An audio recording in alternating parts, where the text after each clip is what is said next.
Hello, am audible? Yes. तो नमस्कार दोस्तों, मेरा नाम है कोमल चौधरी और GS 365 के प्यारे से परिवार में आप सभी का एक बार फिर से हार्दिक स्वागत है।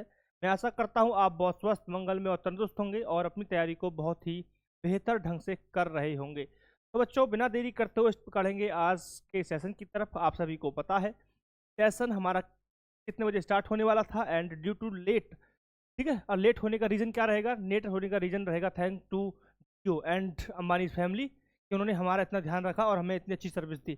इस कारण से आपका सेशन बहुत डिले हो गया है, बट फिर भी हिम्मत करते हुए और इस असमंजस के साथ कि सेशन स्टार्ट चलेगा नहीं चलेगा, कितनी देर तक चलेगा, कैसा रहेगा, लाइव कब तक चलने वाली है, कब ब्रेक हो जाए, कोई गारंटी नहीं, ठीक है।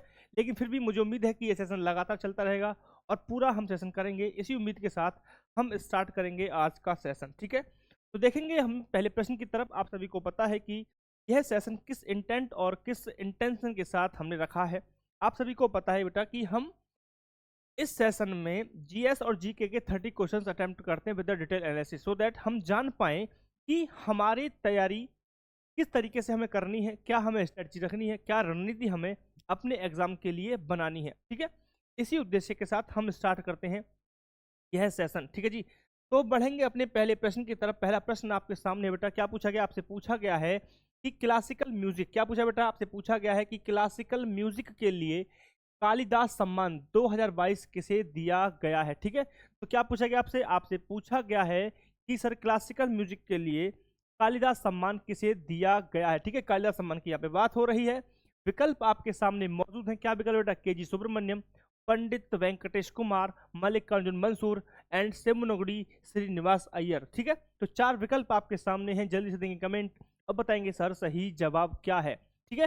तो प्रश्न को एक बार फिर से ध्यान से पढ़ेंगे। इस प्रश्न क्या कह रहा है बेटा? प्रश्न कह रहा है क्लासिकल म्यूजिक के लिए कालिदास सम्मान 2022 किसे दिया गया है, ठीक है। विकल्प आपके सामने मौजूद हैं। KG सुब्रमण्यम, पंडित वेंकटेश कुमार, मल्लिकार्जुन मंसूर या फिर सेमनगुड़ी श्रीनिवास अय्यर, ठीक है।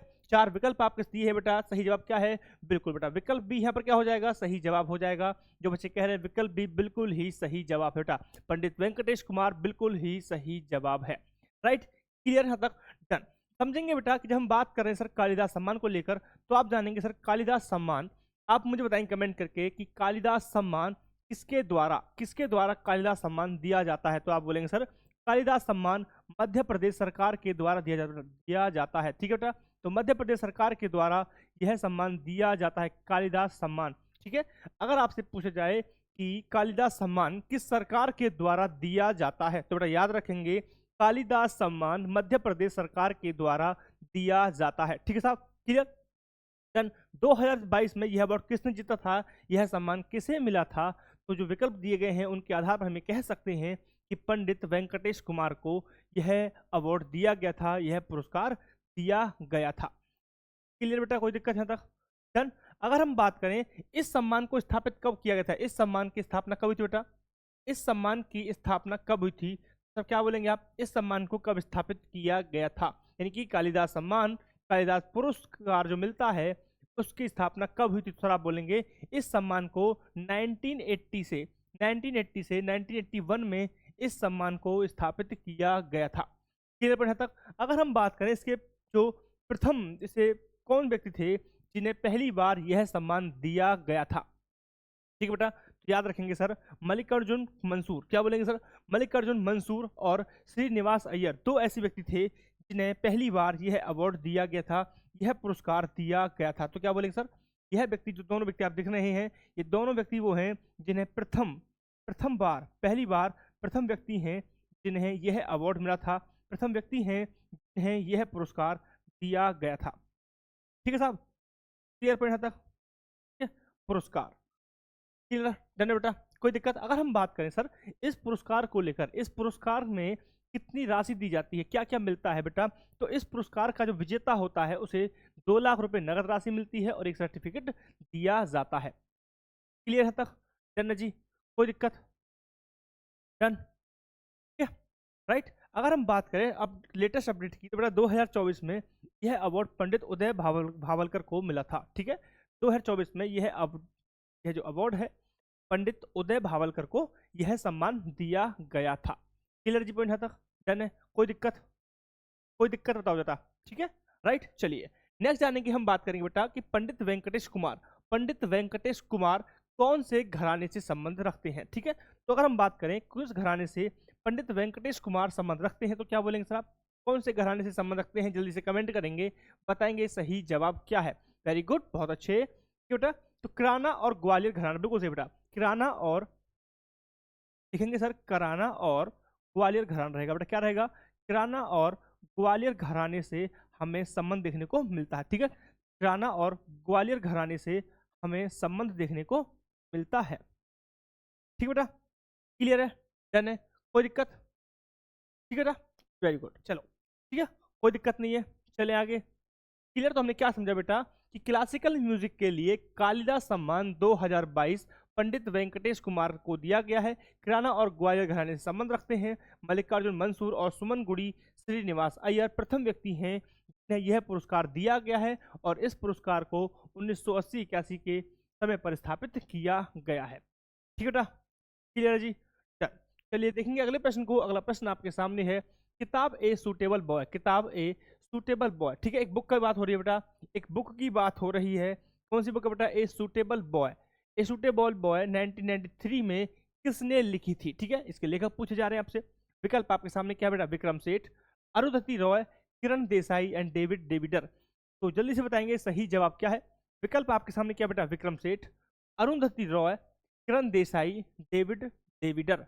एंड बुक का नाम क्या बेटा? बुक का नाम है ए सूटेबल बॉय, राइट। जल्दी से देंगे कमेंट और बताएंगे सही जवाब क्या है, ठीक है। तो कुछ बच्चे कह रहे सर विकल्प ए सही है, कुछ बच्चे कह रहे हैं विकल्प बी सही है, ठीक है। विक्रम सेठ, हाँ जी बिल्कुल बिल्कुल, ठीक है। तो सही जवाब क्या रहेगा बेटा? सही जवाब रहेगा आपका विक्रम सेठ। क्या रहेगा बेटा सही जवाब? सही जवाब यहाँ पर हो जाएगा विक्रम सेठ, यानी कि विकल्प एक यहाँ पर क्या हो जाएगा? सही जवाब हो जाएगा। विकल्प एक यहाँ पर बेटा सही जवाब हो जाएगा, ठीक है। अगर हम बात करें इस बुक की कहानी क्या है, इस बुक की विषय वस्तु क्या है, किस विषय वस्तु पर, किस कहानी पर यह बुक आधारित है, तो क्या बोलेंगे बेटा? आप बोलेंगे सर 1950 के दशक के दौरान स्वतंत्र भारत की जो पृष्ठभूमि है उस पर आधारित यह बुक है, ठीक है। जो लता नामक युवती और उसकी माँ के लिए, ठीक है, तो उनके उपरोक्त जो उनकी तलाश थी उसके ऊपर बेस ये पूरी स्टोरी है और उसके आधार पर ही इस बुक को लिखा गया है, ठीक है साहब। क्लियर पॉइंट है तक? डन है जी, कोई दिक्कत? चलिए नेक्स्ट मेरे पास है बेटा, नेक्स्ट मेरे पास विकल्प है। विकल्प मेरे पास देख रहे हैं सर अरुंधति रॉय, ठीक है। एक अरुंधति रॉय यहाँ पर लिखा हुआ है, अरुंधति रॉय के बारे में जानेंगे सर। अरुंधति रॉय, इनकी बुक है the God of small things, the God of small things, ठीक है। याद रखें बेटा, the God of small things, right. Clear है जी? नेक्स्ट मेरे पास है, नेक्स्ट मेरे पास विकल्प है Kiran Desai, the inheritance of loss, ठीक है। तो इनकी जो बुक है बेटा वो क्या है? द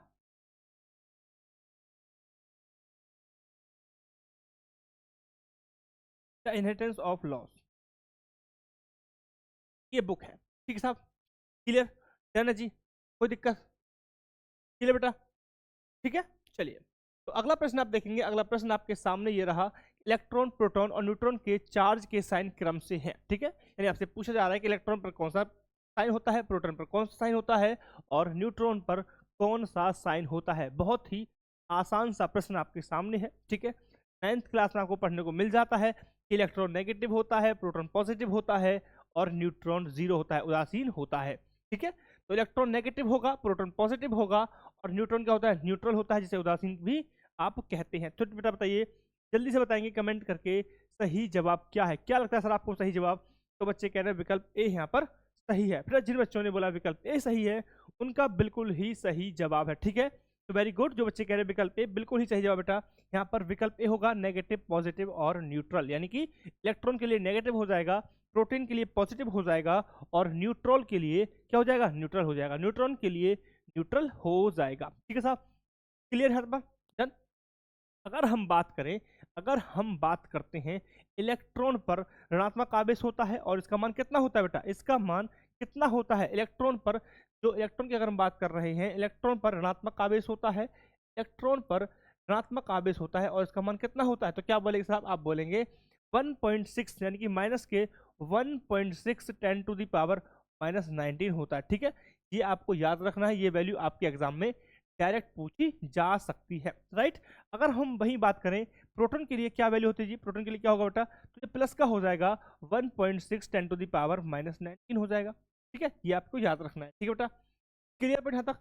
वही हम बात करें न्यूट्रॉन को लेकर, न्यूट्रॉन को लेकर आप जानेंगे बेटा न्यूट्रॉन क्या होता है, न्यूट्रॉन न्यूट्रल होता है, 0 आवेश होते हैं न्यूट्रॉन के पास। ठीक है, ये आपको जो नंबर्स मैंने लिखे हैं आपको याद रखने हैं। ठीक है साहब, क्लियर बेटा यहाँ तक, डन है जी। चलिए अगला प्रश्न आप देखेंगे, अगला प्रश्न आपके सामने है कि कोजागिरी पूर्णिमा मुख्य रूप से अश्विनी महीने की पूर्णिमा के दिन मनाया जाने वाला एक त्योहार है। ठीक है जी, क्या बोलेंगे, बात किसकी हो रही है बेटा, बात हो रही है कोजागिरी पूर्णिमा। ठीक है, किसकी बात हो रही है बेटा, बात हो रही है कोजागिरी पूर्णिमा मुख्य रूप से खालिस्तान में अश्विन महीने की पूर्णिमा के दिन मनाया जाने वाला एक त्योहार है। ठीक है, कहाँ मनाया जाता है, बिहार में, महाराष्ट्र में, या फिर आंध्र प्रदेश, या फिर केरला में, कहाँ पर यह त्योहार सेलिब्रेट किया जाता है।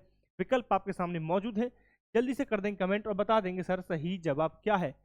राइट, क्या पूछा गया बेटा, आपसे पूछा गया है कि कोजागिरी पूर्णिमा मुख्य रूप से अश्विन महीने में पूर्णिमा के दिन मनाया जाने वाला एक त्योहार है और यह किस राज्य में मनाया जाता है। तो क्या बोलेंगे सर आप बोलेंगे यहाँ पर सही जवाब क्या हो जाएगा बेटा, आप बोलेंगे सर सही जवाब हमारा होगा महाराष्ट्र। क्या होगा बेटा सही जवाब, सही जवाब आपका हो जाएगा महाराष्ट्र, यानी कि महाराष्ट्र यहाँ पर सही जवाब हो जाएगा।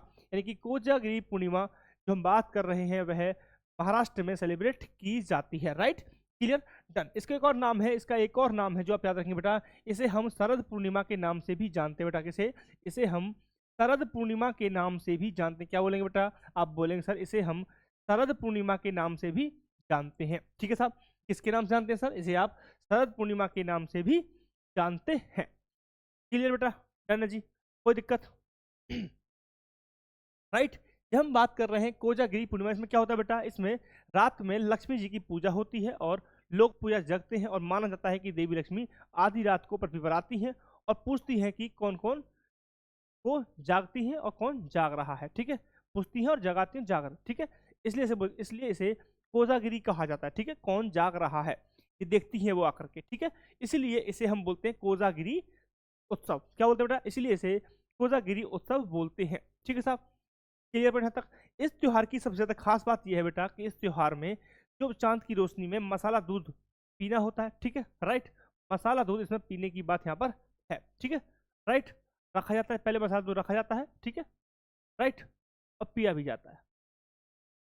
ठीक है, दोबारा समझ लो, मसाले का दूध चांद की रोशनी में रखा जाता है और फिर पिया जाता है। राइट, इस रात चांद की किरणें से कहते माना जाता है कि इस रात चांद की किरणों से अमृत बरसता है, वो बहुत ज्यादा स्वास्थ्य के लिए लाभदायक होती है, ऐसी मान्यता है।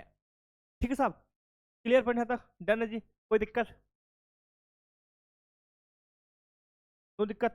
चलिए राइट बेटा, अगला प्रश्न देखेंगे। अगला प्रश्न आपके सामने रहेगा, अगर राष्ट्रपति राज्यपाल की रिपोर्ट से संतुष्ट है, अगर राष्ट्रपति राज्यपाल की रिपोर्ट से संतुष्ट है, राष्ट्रपति राज्यपाल की रिपोर्ट से संतुष्ट है तो वह आर्टिकल 356 के तहत राष्ट्रपति शासन की घोषणा कर सकते हैं। ठीक है जी, राष्ट्रपति शासन की घोषणा की जा सकती है, लेकिन ऐसी घोषणा शुरू होने से के समय के लिए होती है। बताओ, यानी कि घोषणा हो गई है, राइट, राष्ट्रपति संतुष्ट हैं कि राज्यपाल ने जो रिपोर्ट भेजी है उसके आधार पर राज्य में राष्ट्रपति शासन लगाया जाना चाहिए, ये उचित मान लिया राष्ट्रपति जी ने। बट प्रश्न आपसे पूछा गया है कि अगर एक बार राष्ट्रपति शासन अप्लाई हो गया तो वह कितने दिन तक अप्लाई रहेगा, कितने दिन तक वह लागू हो जाता है। विकल्प आपके सामने मौजूद है बेटा, क्या बोल रहे हैं, 3 महीने, 6 महीने, 1 महीना या फिर 2 महीना। जल्दी से बताएं कमेंट करके सही जवाब क्या है। प्रश्न आपके सामने है, विकल्प भी आपके सामने है और कमेंट करेंगे, बताएंगे सही जवाब क्या है। जल्दी से बताइए बेटा सही जवाब क्या है। ठीक है, तो बच्चे बोल रहे हैं सर 6 महीने, 3 महीने वाला कौन है, गलत है, 3 महीने वाला। ठीक है, तो बेटा करेक्ट करेंगे, 6 महीने यहाँ पर क्या हो जाएगा, सही जवाब हो जाएगा। ठीक है जी, तो क्या रहेगा बेटा सही जवाब, सही जवाब हमारा हो जाएगा 6 महीने। क्या बेटा, सही जवाब हमारा होगा 6 महीने। राइट है जी, क्लियर।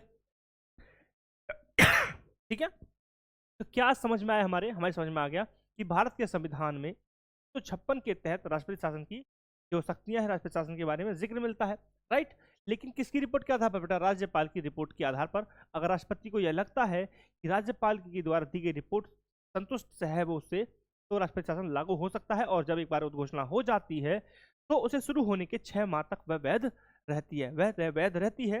हालांकि जब वो राष्ट्रपति की घोषणा हो जाती है, घोषणा होने के 2 माह बाद ही बेटा, घोषणा होने के 2 माह बाद, ठीक है, घोषणा होने के 2 माह बाद ही क्या करना होता है जी, संसद के द्वारा अनुमोदन की आवश्यकता पड़ जाती है। ठीक है जी, संसद के द्वारा अनुमोदन की आवश्यकता पड़ जाती है। यानी कि हम जब बात कर रहे हैं संसद, यानी कि राज्यसभा और लोकसभा दोनों की बात यहाँ पर हो रही है। ठीक है साहब, क्लियर है तक? डन है। संसद से अनुमोदन की आवश्यकता पड़ेगी, डन है जी। ठीक है, और यदि जब संसद संसद इसे मंजूरी दे देती है तो वह एक बार, ठीक है, इसे फिर 6 महीने के लिए बढ़ाया जा सकता है। ठीक है, राष्ट्रपति शासन की हम बात करते हैं बेटा, तो राष्ट्रपति शासन मैक्सिमम 3 साल के लिए बढ़ाया जा सकता है। ठीक है, तो राष्ट्रपति शासन की बात यहाँ पर हो रही है, बात हो रही है राष्ट्रपति शासन की, और राष्ट्रपति शासन को अधिकतम अधिकतम साल के लिए बढ़ाया जा सकता है बेटा, अधिकतम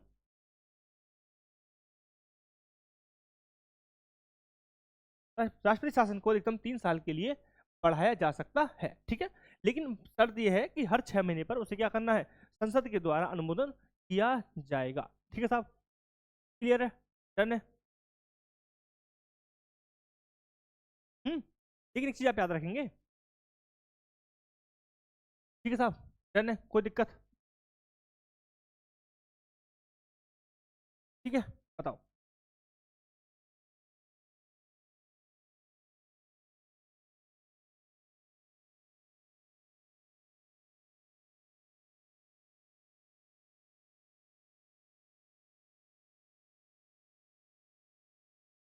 आपने मुझसे ये नहीं पूछा कि सर 2 महीने बाद संसद का अनुमोदन तो होगा, लेकिन संसद का अनुमोदन होगा तो संसद कौन से बहुमत से इसे पास करेगी। ठीक है, तो बाबूजी जब 2 महीने की बात होगी ना, इसे साधारण बहुमत से पास किया जाएगा। ठीक है, सिंपल मेजोर। बेटा तो पूछ लिया करो इस चीजों को लेकर। ठीक है, पता था तो वेरी गुड, अगर नहीं पता तो पूछ लिया करो। ठीक है, तो कमेंट कर लिया करो, कमेंट मैं देखता हूँ ना, सब मेरा कोशिश रहता है कि सबके कमेंट पढूं और सबके जवाब दूं, और सबको जवाब इस तरीके से दूं कि वो सेटिस्फाई रहें जवाब से। ठीक है, ताकि वो आगे तक ऐसे सवाल पूछते रहें। ठीक है, किसी को डिमोटिवेट करना मेरा उद्देश्य नहीं रहता है कि वही कोई नहीं, किसी ने मुझसे कुछ पूछा और मैं उसे डिमोटिवेट कर दूं ताकि वो आगे से पूछे ही ना। मैं चाहता हूं कि बच्चे ज़्यादा से ज़्यादा प्रश्न पूछ, कुछ भी मन में आ रहा है तो आप पूछ सकते हैं। ठीक है साहब, चलो जी, डन। चलिए बेटा, अगला प्रश्न आप देखेंगे। देखो, इससे जुड़ा हुआ कुछ भी अगर कंसर्न फिर भी अगर आपको लग रहा है समझ में नहीं आ रहा है बेटा, तो पॉलिटी का एक आप GS 365 के चैनल को जब आप जाएंगे तो वहाँ आप देखेंगे सर पॉलिटी का सेगमेंट है फाउंडेशन के नाम से, प्ले लिस्ट है। ठीक है, उस प्ले लिस्ट में इमरजेंसी का चैप्टर है, 2 पार्ट में वीडियो है, और दोनों पार्ट में बहुत ही डिटेल में मैंने आपको इमरजेंसी करी है। ठीक है, यानी कि पूरी इमरजेंसी 2 लेक्चर है और शायद 1.5 घंटे के वो है। ठीक है, तो मेरे लेक्चर कोई भी बेटा, पहली बात तो मेरे लेक्चर कोई भी छोटा नहीं होता है, पता नहीं क्यों मैं वैसा टीचर आज तक बन ही नहीं पाया कि मैं अपनी चीज़ें आपको 1 घंटे में, आधा घंटे में समेट दूँ। ठीक है, क्योंकि 1 घंटे में क्या बताऊँ, क्लास स्टार्ट होने से पहले खत्म हो जाएगी, 1 घंटा क्लास स्टार्ट होने से पहले खत्म हो जाता है। ठीक है, राइट, बीच में मैं बोलने लगता हूँ, बीच में फिर मैं बोलने भी लगता हूँ कुछ बातें, तो मैं वो बातें बोलूंगा तो फिर तो पता नहीं कहाँ ही हो जाएगा। है जी, तो पढ़ाई भी होनी चाहिए, बातें भी होनी चाहिए, लेकिन बातें इधर उधर की नहीं हो, पढ़ाई से जुड़ी हुई बातें हों। ठीक है, चलिए अगला प्रश्न है जी, महिलाओं ने पहली बार मॉडर्न ओलंपिक में किस साल हिस्सा लिया था? बताओ जी, महिलाओं ने पहली बार मॉडर्न ओलंपिक में किस वर्ष हिस्सा लिया था? विकल्प आपके सामने मौजूद हैं, 1900, 1916, 1896 या फिर 1904। क्या बोलेंगे सही जवाब क्या है बेटा? क्या बोलेंगे सही जवाब क्या है? तो आप बोलेंगे सही जवाब हमारा हो जाएगा विकल्प पे। जिन बच्चों ने विकल्प ए जवाब दिया है उनका बिल्कुल ही सही जवाब है। ठीक है बेटा, अति उत्तम। ठीक है, आपकी जब आप जवाब दे रहे हैं, प्रश्नों को अटेम्प्ट कर रहे हैं, तो इसका मतलब ये है आपकी तैयारी सही दिशा में है। ठीक है, तो आप अटेम्प्ट करते रहिए प्रश्नों को। ठीक है, जो नहीं अटेम्प्ट कर रहे हैं उनके लिए कॉन्ग्रेचुलेशन, और जो कर रहे हैं उनके लिए वेरी वेरी कॉन्ग्रेचुलेशन। ठीक है, दोनों के लिए ही हार्दिक शुभकामनाएं हैं। ठीक है भाई, हम क्या कर सकते हैं, हम तो भाई आपको मोटिवेट कर सकते हैं भाई कि आप अटेम्प्ट कीजिए। मैं आपको कई बार बता चुका हूँ, साइकोलॉजिकल गेम बता चुका हूँ कि सर आप जब जब गलती करके सीखते हैं तो वह लॉन्ग टर्म तक याद रहता है। ठीक है, मैं अपना एग्जाम्पल भी दिया हूँ कई बार। ठीक है, बट आपको नहीं समझना है तो अल्टीमेटली तैयारी तो आपको करनी है, सर आप ही का होगा। ठीक है, राइट, तो सही जवाब हमारा क्या होगा? सही जवाब हमारा हो जाएगा विकल्प पे, यहाँ पर सही जवाब हो जाएगा। ठीक है जी, तो ये जो गेम हो रहा है ये कहाँ पे हुआ था बेटा? ये गेम हुआ था बेटा पेरिस में। कहाँ पे हुआ था बेटा? पेरिस में ये गेम हुआ था। पेरिस कहाँ पड़ता है सर? आप फ्रांस में पड़ता है। ठीक है, तो फ्रांस में ओलंपिक हुआ था, इस ओलंपिक में महिलाओं ने पहली बार पार्टिसिपेट किया था। क्लियर था? डन। और जब पहली बार पार्टिसिपेट लिया था बेटा तो कितनी महिला थी? तो 22 महिलाओं ने पार्टिसिपेट किया था, और टोटल एथलीट थे 997। ठीक है, तो 1997 एथलीट थे, उनमें से 22 महिलाओं ने पार्टिसिपेट किया था पहली बार। ठीक है, राइट, क्लियर है जी, डन है, कोई दिक्कत? ठीक है, अगर हम बात करें प्रथम प्रथम ओलंपिक चैंपियन कौन थी? फिर प्रथम ओलंपिक महिला चैंपियन, महिला चैंपियन कौन थी? प्रथम ओलंपिक महिला चैंपियन कौन थी? तो बेटा क्या बोलेंगे, यह इंग्लैंड की एक महिला थी, यह इंग्लैंड की एक महिला थी, हेलेन डी पेर्तालेस। ठीक है, हेलेन डी पोर्तालेस। ठीक है, लिख देता हूं बेटा जी, हेलेन डी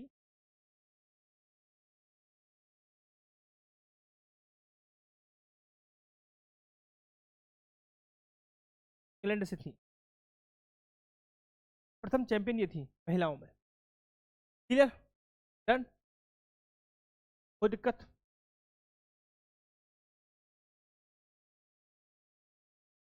डन, चलिए अगला प्रश्न आप देखेंगे। अगला प्रश्न आपके सामने है कि वाइल्ड लाइफ प्रोटेक्शन एक्ट 1972 के इन शेड्यूल में से किसमें भारत में सबसे आम जंगली बिल्ली फेलिस चॉस लिस्टेड है? बताओ जी, फेलिस चॉस लिस्टेड है और विकल्प आपके सामने मौजूद है। शेड्यूल कौन सी? फर्स्ट में, अनुसूची 1 2 3 किसमें लिस्टेड है? ठीक है, तो बेटा यहाँ पे आपको क्या दिया हुआ है, एक बिल्ली की प्रजाति दी हुई है फेलिस चॉस। ठीक है, और वह पूछा गया है कि कौन सी अनुसूची में लिस्टेड है, अनुसूची 4, अनुसूची 2, अनुसूची 1 या फिर अनुसूची। तो क्या जवाब देने वाले हो, जल्दी से बताएंगे सही जवाब क्या है। ठीक है, विकल्प प्रश्न आपके सामने है, कमेंट भी आपके सामने है, विकल्प भी आपके सामने, सब कुछ आप ही के हाथ में है। ठीक है, तो जल्दी से कमेंट कीजिए और बताइए जल्दी से सही जवाब क्या है। ठीक है, मैं फिर से कह रहा हूँ बेटा, अटेम्प्ट कीजिए प्रश्न को, प्रश्न अटेम्प्ट करना इज द गुड थिंग। ठीक है, गलत हो रहा है तो कोई बात नहीं, जब गलती करते हैं तभी आप सीखते हैं। मैं कहता हूँ बार बार यहाँ गलती आप करेंगे तो उसकी कोई दिक्कत नहीं है, कोई भी डेंट आपको नहीं लगेगा, कोई भी प्रॉब्लम आपको नहीं होगी। बट जब आप गलती एग्जाम में करेंगे ना, ये गलती जब आप एग्जाम में करेंगे, ये गलती का डेंट आपको पड़ेगा नेगेटिव मार्किंग के रूप में, और आगे एक एक बच्चा एक नंबर से 10,000 बच्चे हट जाते हैं। ठीक है, तो याद रखना। ठीक है, जब हम बात करें बेटा इस अनुसूची के तहत, यानी कि अनुसूची सेकंड में इसका जिक्र हमें मिलता है, अनुसूची 2 में यह दिया हुआ है। कहाँ बेटा? अनुसूची 2 में यह लिस्टेड है। ठीक है, तो बात कर रहे हैं वन्यजीव अभ्यारण्य अधिनियम 1972 की, शेड्यूल 2 में ये फेलिस चॉस जो बिल्ली की हम बात कर रहे हैं, उस बिल्ली का जिक्र हमें मिल जाता है। ठीक है, इस बिल्ली का एक और नाम है, इस बिल्ली का एक दूसरा नाम है जिसे आप बोलेंगे बन बिलाव। क्या जी? इस बिल्ली का एक और नाम है बन बिलाव। ठीक है बेटा, नाम याद रखेंगे, बन बिलाव। इस बिल्ली का एक और नाम है बन बिलाव। ठीक है, इसे अन्य नाम से जानते हैं, बन बिलाव के नाम से भी जानेंगे। बन बिलाव से करके प्रश्न आता है तो भी आप बताएंगे सर यह अनुसूची फर्स्ट में, सॉरी सेकंड में शामिल है। ठीक है, अगर हम बात करें सर अनुसूची फर्स्ट में क्या शामिल है, अनुसूची फर्स्ट में कौन से जीव शामिल है, जैसे बाघ हो गया, शेर हो गया, हिम तेंदुआ। ठीक है, तो अनुसूची 1 यहाँ सबसे ज्यादा सर्वोच्च प्रोटेक्शन प्रोवाइड करती है, सर्वोच्च सुरक्षा प्रोवाइड करती है। ठीक है, सर्वोच्च सुरक्षा प्रोवाइड करती है। ठीक है, राइट, जो भी यहाँ पर होगा अनुसूची 1 में होगा उन्हें सर्वोच्च सुरक्षा प्रदान की जाएगी, जैसे कि बाघ हो गया, ठीक है, शेर, हिम तेंदुआ, मैंने बताया आपको। Right, clear, done. शेड्यूल 2 में क्या होता है, शेड्यूल 2 क्या होगा, शेड्यूल 2 में वैसी प्रजातियां होती है जिन्हें उच्च स्तर की सुरक्षा आवश्यक होती है। ठीक है, जिनके लिए अधिक सुरक्षा आवश्यक है। Right, right, clear. इसका शिकार या व्यापार करने पर सजा होती है, ऐसी चीजों को यहाँ पर शामिल किया जाता है। यहाँ पर आप लिख सकते हैं जंगली कैट, जंगल कैट। ठीक है, तो यहाँ पर लिख सकते हैं बेटा एग्जाम्पल, एग्जाम्पल लिख सकते हैं जंगल कैट। क्या लिख सकते हैं बेटा, यहाँ पर एग्जाम्पल रहेगा जंगल कैट का। क्या लिख सकते हैं बेटा, जंगल कैट का एक एग्जाम्पल आप रख सकते हैं। ठीक है साहब, क्लियर, डन। और बात करेंगे अनुसूची 3 की। तो अनुसूची 3 में बेटा यार, अनुसूची 3 जब हम बात कर रहे हैं तो मुख्य रूप से ये स्पेशल किसके लिए बेटा, मुख्य रूप से ये पौधों के लिए। किसके लिए बेटा? तो मुख्य रूप से यह पौधों के लिए है, मुख्य रूप से यह है किसके लिए है, यह पौधों के लिए है। ठीक है बेटा, तो मुख्य रूप से यह पौधों के लिए बनी है शेड्यूल 3। ठीक है साहब, डन, डन है जी, कोई दिक्कत? नंबर अगर 4 की बात करें, नंबर 4 में क्या है, शेड्यूल 4 में क्या आता है बेटा, शेड्यूल 4 में क्या है, याद रखेंगे बेटा कि जो CITES के अंतर्गत, CITES के अंतर्गत जो प्रजाति आती हैं, CITES के, यानी कि जो अंतर्राष्ट्रीय व्यापार है उसका, उसको रोकने के लिए, किसी जनजाति का व्यापार रोकना है, गैर कानूनी ढंग से हो रहा है उसे रोकना है। राइट, तो उससे जुड़े हुए जो क्लॉज है वो साइट्स के अंतर्गत आते हैं, और साइट्स के अंतर्गत जो जनजाति आती हैं वह अनुसूची 4 में शामिल हो जाती है। क्लियर जी, डन है, कोई दिक्कत? चलिए अगला प्रश्न आप देखेंगे। अगला प्रश्न आपके सामने रहेगा क्या बेटा, कि पंडित जवाहरलाल नेहरू ने द ऑब्जेक्टिव रेजोल्यूशन, ठीक है, उद्देश्य प्रस्ताव, किसकी बात हो बेटा, बात हो रही है उद्देश्य प्रस्ताव की, ऑब्जेक्टिव रेजोल्यूशन, जिसे आप हिंदी में क्या बोलते हैं बेटा, आप बोलते हैं उद्देश्य प्रस्ताव। क्या बोलते हैं बेटा आप बोलते हैं सर उद्देश्य प्रस्ताव। क्या बोलते हैं बेटा, उद्देश्य प्रस्ताव। क्या याद रखेंगे बेटा, आप याद रखेंगे उद्देश्य प्रस्ताव की बात हो रही है, उद्देश्य प्रस्ताव की, ठीक है। तो वह कब पेश किया गया था, ठीक है। क्या बेटा आपसे पूछा गया है कि पंडित जवाहरलाल नेहरू के द्वारा उद्देश्य प्रस्ताव कब पास हुआ था, सॉरी पेश कब किया गया था। विकल्प आपके सामने है 15 अगस्त 1947, 13 दिसंबर 1946, 16 नवंबर 1948 एंड 17 नवंबर 1946। जल्दी से करेंगे कमेंट, बताएंगे सही जवाब क्या है। बहुत ही आसान सा प्रश्न आपसे पूछा गया है, बहुत ही हलवा प्रश्न आपके सामने है। जल्दी से करते हैं कमेंट, बताएंगे सही जवाब क्या है।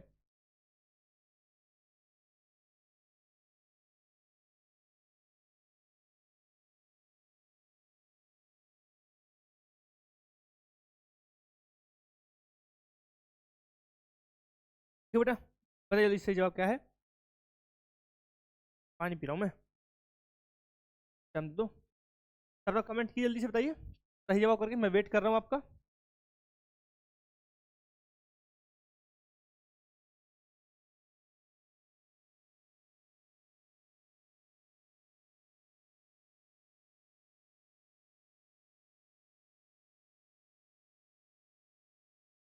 तो बताइए बेटा सही जवाब क्या है। सही जवाब क्या बोलेंगे आप, बोलेंगे सर विकल्प बी। क्या हो जाएगा बेटा सही जवाब यहाँ पर हो जाएगा विकल्प बी। 13 दिसंबर 1946 यहाँ पर क्या हो जाएगा, सही जवाब हो जाएगा 13 दिसंबर 1946। यानी हमें कह सकते हैं जवाहरलाल नेहरू जी के द्वारा भारत के संविधान की रूपरेखा तय करने के लिए संविधान सभा में उद्देश्य प्रस्ताव यानी कि ऑब्जेक्टिव रेजोल्यूशन पेश किया गया था, जो वर्तमान में आपके संविधान सॉरी प्रस्तावना में, प्रस्तावना का जो मूल भाव है, प्रस्तावना के रूप में जो आपको दिखता है वह आखिरकार क्या था, एक जो उद्देश्य प्रस्ताव था, वही बाद में भारत के संविधान की प्रस्तावना भी बना है। ठीक है साहब, क्लियर है तक। तो हमने आपको बताया सर प्रस्ताव पेश कब किया गया था, तो आप बोलेंगे सर 13 दिसंबर 1946 को यह प्रस्ताव पेश किया गया था। 13 दिसंबर 1946 को यह प्रस्ताव पेश किया गया था। पास कब हुआ था बेटा, तो आप सब बोलेंगे 22 जनवरी 1947 को। बेटा कब हुआ था पास, 22 जनवरी 1947 को यह प्रस्ताव पास हुआ था, वो भी सर्वसम्मति से। ठीक है बेटा, किससे हुआ था, सर्वसम्मति से, राइट, सर्वसम्मति से यह प्रस्ताव पास हुआ था, सर्वसम्मति से यह प्रस्ताव पास हुआ था। कब बेटा, 22 जनवरी 1947 को। ठीक है साहब, क्लियर है तक, डन है जी, डन। इसमें क्या क्या था बेटा, इसमें था कि भारत को क्या करें, भारत को एक स्वतंत्र संप्रभु गणराज्य के रूप में घोषित किया गया था और सभी नागरिकों के लिए सामाजिक, आर्थिक और राजनीतिक न्याय सुनिश्चित करने की बात की गई थी। और यही सारे वर्ड जो है आप कहाँ मिलते हैं, यही सारे वर्ड आपके संविधान की प्रस्तावना में वर्तमान में है। ठीक है साहब, क्लियर है तक, डन है, कोई दिक्कत, कोई दिक्कत है क्या, चलिए कोई दिक्कत नहीं, तो चलेंगे अगले प्रश्न की तरफ। अगला प्रश्न आपके सामने है। अगला प्रश्न क्या बेटा, इनमें से मुख्य रूप से भरतनाट्यम डांस का एक्सपर्ट कौन था। इनमें से भरतनाट्यम डांस का एक्सपर्ट कौन है। विकल्प है जी केलुचरण महापात्रा, रुक्मणी देवी अरुणडेल, पंडित बिरजू महाराज, गुरु विपिन सिंह। जल्दी से बताएंगे बेटा सही जवाब क्या है। विकल्प आपके सामने मौजूद है, कमेंट कर देंगे, जल्दी से बताएंगे सही जवाब क्या है। ठीक है बेटा, तो हमने बात की थी रुक्मणी देवी अरुणडेल की, हम यहाँ पर जिक्र करेंगे। रुक्मणी देवी अरुणडेल यहाँ पर क्या हो जाएगा, सही जवाब हो जाएगा। जिन बच्चों ने विकल्प बी जवाब दिया है, जिनको लगता है विकल्प बी यहाँ पर सही है, उनका बिल्कुल ही सही जवाब है। ठीक है, तो हम बात कर रहे हैं रुक्मणी देवी अरुणडेल की। ठीक है, रुक्मणी देवी अरुणडेल भरतनाट्यम से जुड़ी हुई है। ठीक है, क्लियर है तक। अगर हम बात करें योगदान को लेकर, तो भरतनाट्यम जब एक बार क्या होता लगभग विलुप्त हो चुका था, तो उसका पुनरुद्धार करने के लिए, दोबारा से जागृत करने के लिए प्रमुख योगदान जब हम बात करते हैं, तो बेटा रुक्मणी देवी अरुणडेल का नाम यहाँ पर आपको याद रखना पड़ेगा। ठीक है साहब, क्लियर है तक, डन। इनके बारे में बेटा याद रखेंगे कि यह पहली कलाकार थी, यह पहली महिला कलाकार थी जिन्होंने राज्यसभा के रूप में, राज्यसभा में सांसद के रूप में काम किया। ठीक है, तो पहली महिला कलाकार थी, पहली महिला कलाकार थी जिन्होंने सांसद के रूप में,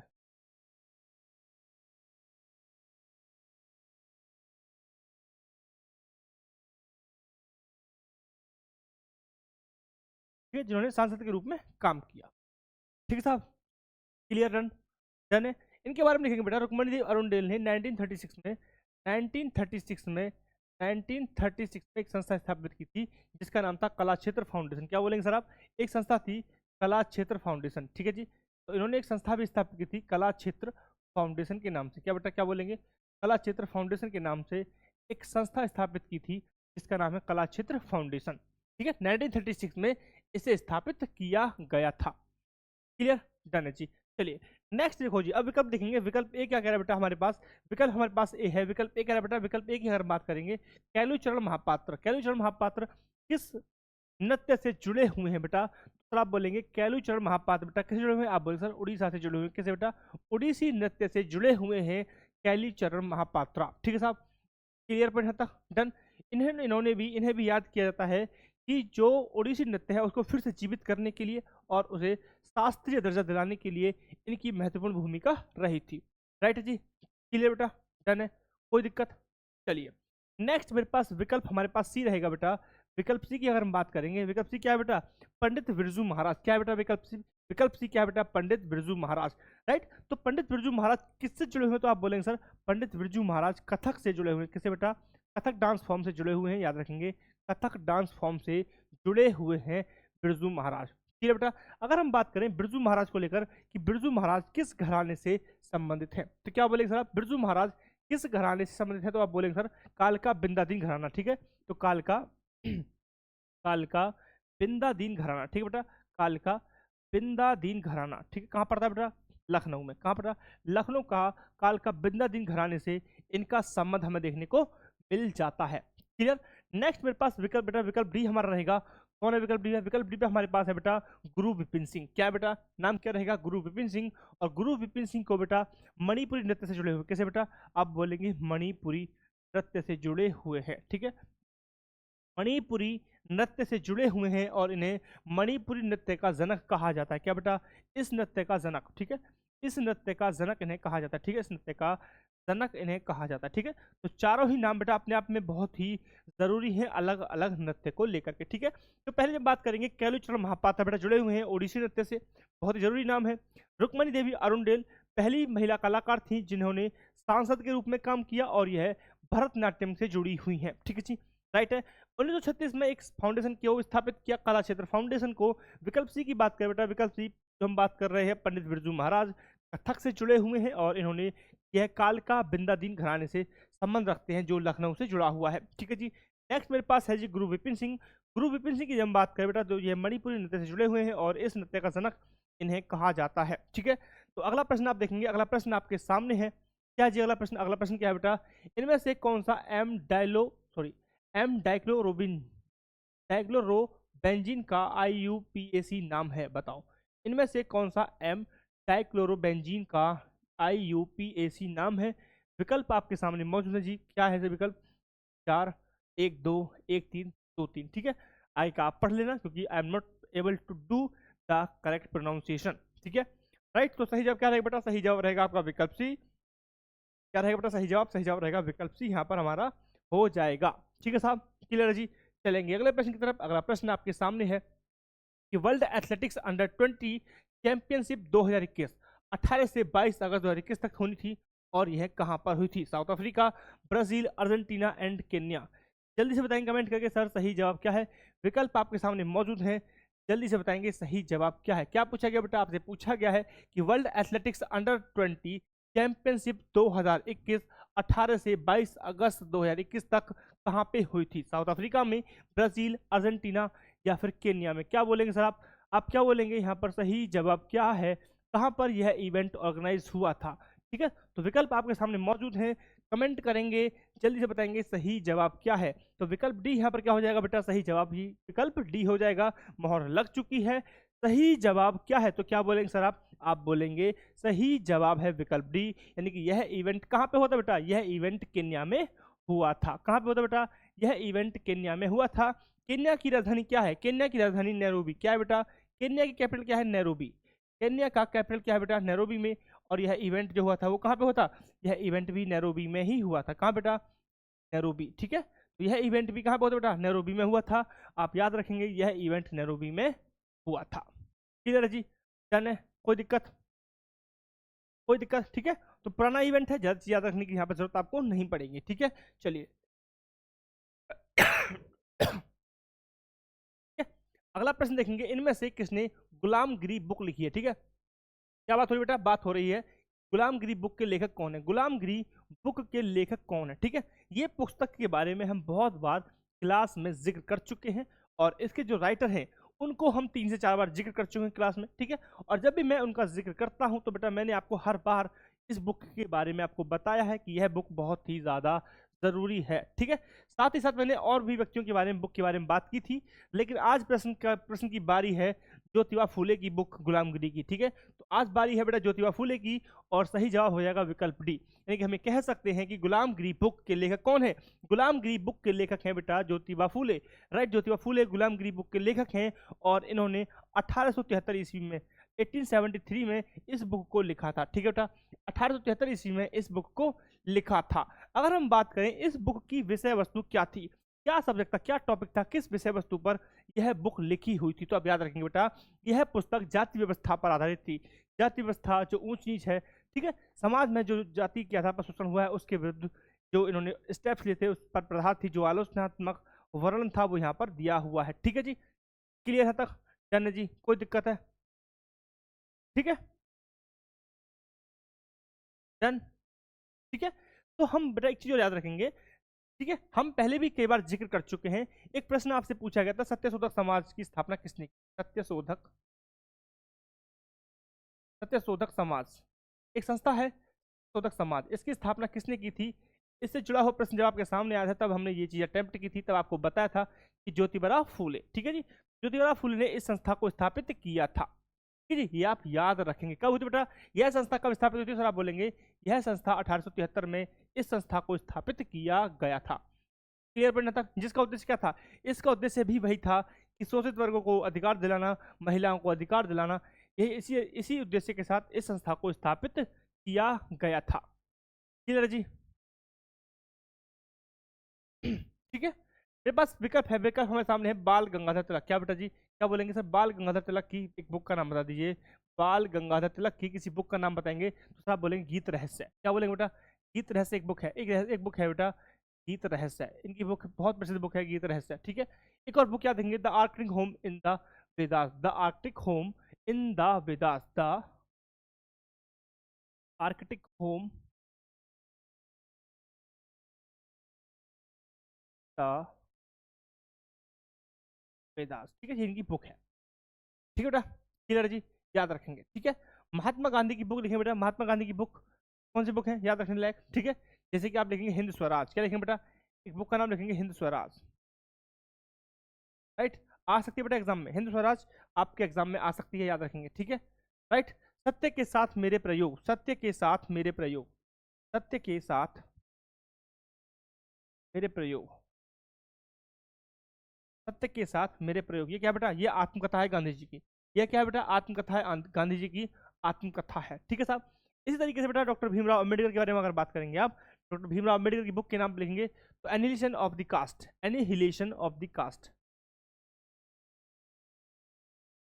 annihilation of the caste, annihilation of the caste, ठीक है, राइट। क्लियर? तो ये चीज आपको याद रखने की जरूरत है, इनसे जुड़ी हुई बुक आपको देखने को मिल जाएंगी, ठीक है साहब। क्लियर? तो बात हो रही बेटा गुलामगिरी की, गुलामगिरी को लिखा गया था ज्योतिबा फूले के द्वारा। अगर आपको लिखना चाहते हो सर ये मराठी भाषा में लिखी हुई थी, कौन सी भाषा में बेटा? तो लिख सकते हैं बेटा ये है मराठी भाषा में लिखी हुई है, कौन सी भाषा में बेटा? मराठी भाषा में लिखी हुई है, ठीक है। ये आप समझ सकते हैं, याद रख सकते हैं, डन है जी, कोई दिक्कत? चलिए अगला प्रश्न आप देखेंगे, अगला प्रश्न आपके सामने है कि इनमें से कौन सा फिजिस्ट और उनके योगदान खोजों का जोड़ा गलत है, ठीक है। तो क्या पूछा गया बेटा? आपसे पूछा गया गलत है। मैं हमेशा कहता हूं बेटा कि जब स्टेटमेंट वाले सवाल दिखें तो बहुत ही ध्यान से आप पढ़ेंगे। पहले आपको देखना है कि क्या पूछा गया है, आपसे पूछा गया गलत पूछा गया कि आपसे सही पूछा गया, ठीक है। तो इस तरह के ट्रैप से आपको बचना है। जो बच्चे पहली बार एग्जाम देंगे उनके लिए बहुत ही ज़्यादा और जरूरी सूचना ये है बेटा कि प्रश्न को बहुत ध्यान से पढ़ना है, ठीक है। क्योंकि आपको ना, आपको सबसे ज़्यादा नॉलेज रहेगी, क्योंकि जो बच्चा बहुत दिन से तैयारी करता है ना वो हमेशा बोझत फील करता है पढ़ते पढ़ते, ठीक है। तो उसकी तैयारी इतनी अच्छी नहीं होती है। पर जो बच्चा पहली बार पढ़ रहा होता है ना उसके लिए सब कुछ नया होता है, और जब नया होता है तो बेटा वो बहुत इंटरेस्टेड होता है, और नए को आप बहुत इंटरेस्ट और मज़े के साथ पढ़ते हैं। तो तब उस समय पर जब आप 12th करने के बाद, 12th पास आउट करने के बाद जुड़ते हैं तैयारी से, तो 2 से 3 साल बहुत पीक टाइम होते हैं आपको सिलेक्शन लाने के लिए, ठीक है। और बहुत जल्दी संभावना होती है तब सिलेक्शन ले पाएँ आप, ठीक है। उसके बाद क्या होता है, उसके बाद आप बोझत फील करते हैं, सेम बुक वापस से पढ़नी, राइट, सेम चीज़ वापस से पढ़नी, तो आप क्या करते हैं, बोर फील करते हैं और पहले जैसी कभी भी तैयारी आपकी नहीं हो पाएगी, ठीक है।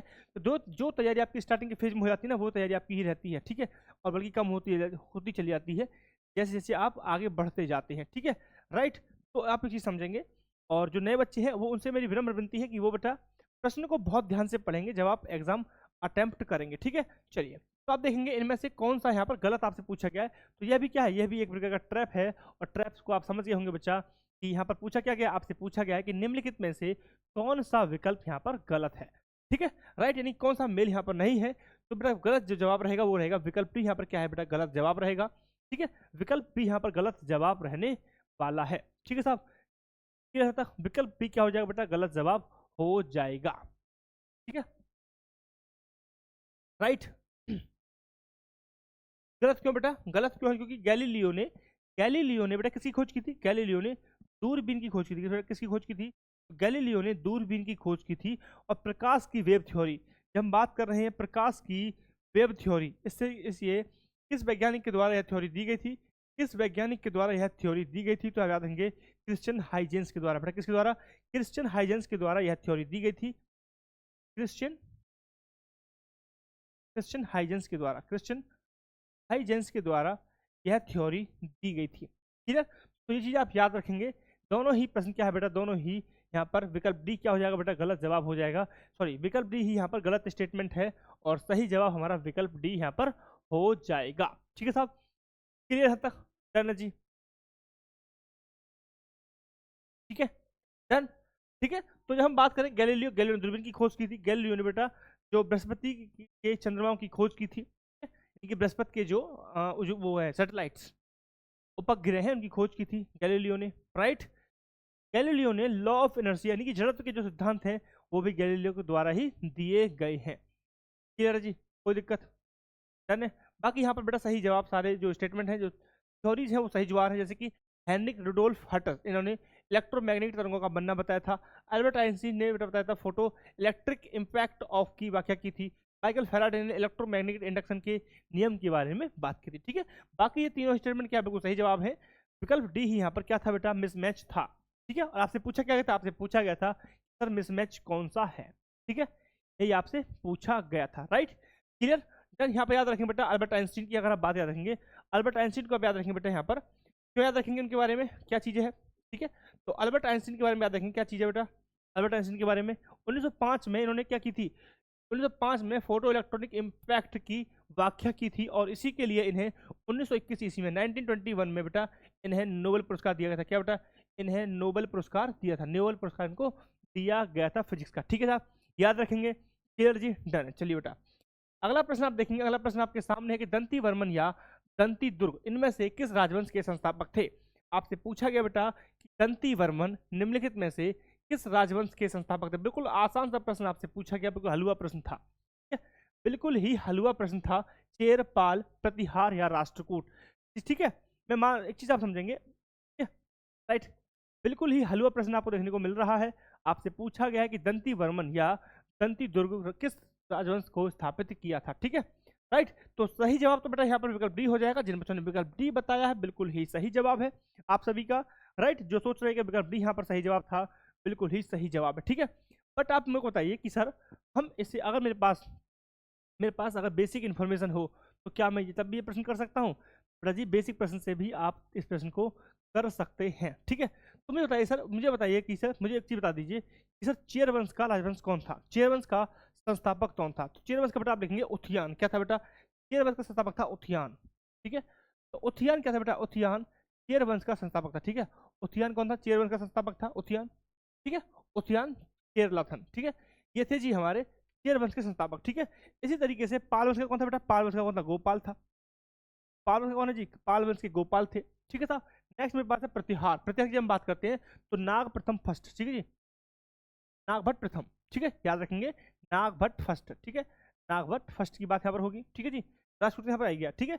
अगर आपको इन चीज़ों के बारे में भी पता थी, राष्ट्रकूट का आपको नहीं पता थी, तो भी आप ये प्रश्न कर सकते थे, ठीक है जी। बिल्कुल सिंपल सा प्रश्न था बेटा, कोई जरूरी नहीं आपको सारी चीज़ें पता हो, आप एलिमिनेट भी कर सकते हैं, ठीक है, राइट। ज़्यादा पढ़ने से, एक अच्छे रिसोर्सेज के साथ पढ़ने से, अच्छी तरह से कवर करने से, यानी कि मल्टी डायमेंशन के साथ चीज़ें कवर करने से बेटा सबसे बड़ी फायदा और सबसे ज़्यादा फायदा इस चीज़ का होता है कि आपको कभी कभी चीज़ें अगर आपकी रेंज में नहीं भी होंगी ना, तब भी आप उसे अपनी रेंज में ले सकते हैं। आप खुद को ऐसी डर बना सकते हैं कि उसकी रेंज से कोई ना बच पाए, यानी कि स्टील टेक्नोलॉजी का फाइटर जेट भी आपकी रेंज से नहीं बचना चाहिए, ठीक है। यानी कि स्टील टेक्नोलॉजी वाला जो क्वेश्चन कोई अगर आता है ना, तो भी वो आपकी रेंज से नहीं बचना चाहिए। इस तरह का एडवांस सिस्टम आपके अंदर लगना चाहिए, ठीक है। राइट, डन है जी। चलिए बेटा, अगला प्रश्न आप देखेंगे। अगला प्रश्न आपके सामने रहेगा कि विदेशी आक्रमण किस साल हुआ था, थाने स्टेट बोर्ड की स्थापना कब हुई थी, ठीक है। दो चीज आपसे पूछेंगे, विदेशी आक्रमण कब हुआ था और निवेश बोर्ड की स्थापना कब हुई थी। दो चीज आपसे पूछी गई है, 1991, 1968, 1960 एंड 1965। क्या बता सही जवाब, क्या बोलेंगे सर सही जवाब क्या है। विकल्प आपके सामने मौजूद है, जल्दी से कर देंगे कमेंट और बता देंगे सही जवाब क्या है, ठीक है। जल्दी से कमेंट कीजिए बेटा, बताइए सही जवाब क्या है।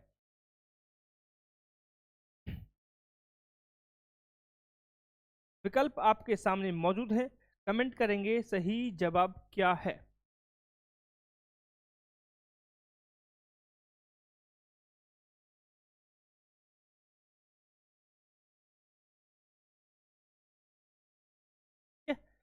पता जल्दी से बेटा सही जवाब क्या है। विकल्प आपके सामने मौजूद है, क्या बोलेंगे 1968। यहाँ पर क्या हो जाएगा बेटा, सही जवाब हो जाएगा 1968। क्या हो जाएगा बेटा सही जवाब, सही जवाब आपका हो जाएगा 1968। क्या हो जाएगा बेटा सही जवाब, सही जवाब आपका हो जाएगा 1968। यहाँ पर सही जवाब हो जाएगा। विकल्प आपके सामने मौजूद थे। आपसे क्या पूछा गया था बेटा, आपसे पूछा गया था कि सर विदेशी आक्रमण किस साल हुआ था, ठीक है, और निवेश कब होता, तो क्या बोलेंगे विदेशी निवेश संवर्धन कब होता बेटा, 1991 में हुआ था, ठीक है। राइट, और ये प्रश्न था बेटा, ये प्रश्न हो गया गलत, ठीक है। तो यहाँ पर बेटा दो चीज देख लेंगे, ये दो प्रश्न हो गए मैच, ठीक है। ये दो प्रश्न हो गए मैच और यहाँ से एक प्रश्न आप इधर का है, एक प्रश्न इधर का है, ठीक है। तो विदेशी आक्रमण किस साल हुआ था, 1968 में हुआ है। एंड यहाँ पर याद रखेंगे, सॉरी ये तो हो गया गलत, ये प्रश्न गलत लिखा हुआ है एंड क्योंकि पूरा प्रश्न है ही नहीं, ठीक है। और विदेशी यहाँ पर निवेश बोर्ड की स्थापना हुई थी 1991 में, ठीक है। तो ये आप करेक्ट कर लेंगे, ठीक है। तो ये तो हो गया गलत। विदेशी आक्रमण किस साल हुआ था, तो ये तो पूरा इन्फॉर्मेशन ही नहीं है यहाँ पर, ठीक है। एंड निवेश बोर्ड की स्थापना कब हुई थी, तो 1991 में निवेश बोर्ड की स्थापित किया गया था, ठीक है। निवेश बोर्ड को स्थापित किया गया था foreign investment promotion board, foreign investment promotion board की स्थापना हुई थी 1991 में, जब आर्थिक सुधार लागू हुए थे, जब एलपीजी लागू हुए थे, जब एफडीआई को अलाउ कर दिया गया था, ठीक है साहब, क्लियर है जी। चलिए अगला प्रश्न आप देखेंगे, क्या है बेटा, Salal hydro electric power station Bharat के किस केंद्र शासित प्रदेश में है, ठीक है। तो क्या पूछा जाए बेटा, आपसे पूछा गया sir Salal hydro electric power station किस राज्य में स्थित है, किस केंद्र शासित प्रदेश में स्थित है। लद्दाख, चंडीगढ़, लक्षद्वीप, जम्मू कश्मीर। विकल्प आपके सामने मौजूद हैं, जल्दी से कर देंगे कमेंट और बताएंगे सही जवाब क्या है। बहुत ही आसान सा प्रश्न आपसे पूछा गया, Salal hydro electric power station Bharat के किस केंद्र शासित प्रदेश में है। विकल्प आपके सामने मौजूद हैं, लक्षद्वीप, लद्दाख, जम्मू कश्मीर एंड चंडीगढ़। तो क्या बोलेंगे बेटा सही जवाब क्या रहेगा, आप बोलेंगे सर विकल्प डी यहाँ पर क्या हो जाएगा, सही जवाब हो जाएगा। तो जिन बच्चों ने बोला है कि विकल्प डी है, उनका बिल्कुल ही सही जवाब रहेगा, यानी कि विकल्प डी क्या हो जाएगा बेटा, सही जवाब यहाँ पर हो जाएगा, ठीक है जी। तो हम बात करें बेटा जम्मू कश्मीर, तो जम्मू कश्मीर में एक डिस्ट्रिक्ट है, जम्मू कश्मीर का डिस्ट्रिक्ट है रियासी। क्या बोलेंगे, जम्मू कश्मीर का एक डिस्ट्रिक्ट है, एक जिला है रियासी जिला। कहाँ बेटा, क्या बोलेंगे, जम्मू कश्मीर का एक जिला है रियासी जिला, उस जिले में यह स्थापित हुआ है। राइट, क्लियर है जी, ठीक है। देन किस नदी पर यह पावर स्टेशन लगा है, तो आप बोलेंगे यह चिनाब नदी पर है। कहाँ बेटा, यह चिनाब नदी पर बनाया गया है। यह प्रोजेक्ट कहाँ पर है बेटा, यह प्रोजेक्ट चिनाब नदी पर लगाया गया है, ठीक है साहब, क्लियर है पॉइंट यहाँ तक, डन है, कोई दिक्कत, ठीक है। राइट, चलिए आगे आप जानेंगे बेटा कि इस प्रोजेक्ट के माध्यम से कौन कौन से ऐसे राज्य हैं जिनको यहाँ पर महत्वपूर्ण लाभ देखने को मिलेगा। तो बेटा पंजाब, हरियाणा और दिल्ली, पंजाब, हरियाणा और दिल्ली को यह पावर स्टेशन लाइट सप्लाई करने वाला है, यानी कि हम कह सकते हैं कि इन क्षेत्रों में यहाँ पर क्या होगा बेटा, लाभ देखने को मिलेगा इस प्रोजेक्ट का, ठीक है साहब, क्लियर है जी, डन है, कोई दिक्कत, ठीक है। राइट, अगर हम प्रोजेक्ट की बात करें तो बेटा प्रोजेक्ट कैसा, रन ऑफ रिवर प्रोजेक्ट है, रन ऑफ रिवर प्रोजेक्ट है। रन ऑफ रिवर प्रोजेक्ट का मतलब क्या हो गया बेटा, रन ऑफ रिवर प्रोजेक्ट का मतलब हो गया कि इस प्रोजेक्ट को बनाने के लिए नदी के पानी को रोका नहीं जाएगा, बहते हुए पानी के साथ ही इस प्रोजेक्ट को चलाया जाएगा और इस प्रोजेक्ट का मतलब काम होगा इससे, ठीक है, पानी स्टोर नहीं किया जाएगा, ठीक है, बेसिकली ये बात है। डन है जी, कोई दिक्कत?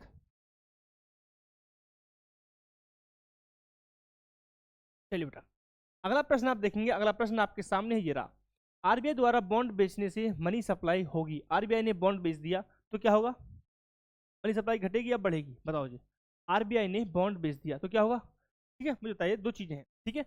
आरबीआई है, राइट, और यहाँ पे सपोज करो बैंक पकड़ लेते हैं, ठीक है, राइट। तो आरबीआई क्या कर रहा है बेटा? आरबीआई ने ये क्या सिक्योरिटी है आरबीआई की, ठीक है। तो आरबीआई कह रहा है सिक्योरिटी देगा आरबीआई बैंक को, ठीक है। सपोज करिए 100 रुपये की सिक्योरिटी थी, ठीक है। तो क्या करेगा आरबीआई? इससे पैसे ले लेगा, ठीक है। तो पैसे यहाँ क्या होगा? कैश फ्लो इस तरफ, कैश क्या हो गया?